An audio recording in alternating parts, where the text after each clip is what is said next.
Bihar assembly ఎన్నికల్లో ఓటమి అనంతరం జనసురాజ్ పార్టీ వ్యవస్థాపకుడు ప్రశాంత్ కిషోర్ అధికార ఎన్డీఏ కూటమిపై తీవ్ర ఆరోపణలు చేశారు.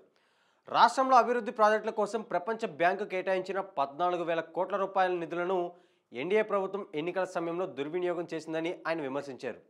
ఈ నిధులను మళ్లించి ఎన్నికలకు ముందు మహిళల ఖాతాల్లో 10,000 రూపాయల చొప్పున జమ చేశారని ఆయన ఆరోపించారు.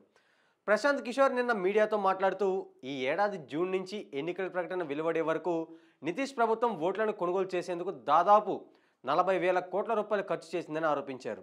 ఇది ప్రజాధనాన్ని దుర్వినియోగం చేయడమేనని, ఈ మొత్తం వ్యవహారంపై ఎన్నికల కమిషన్ సమగ్ర దర్యాప్తు జరపాలని ఆయన డిమాండ్ చేశారు.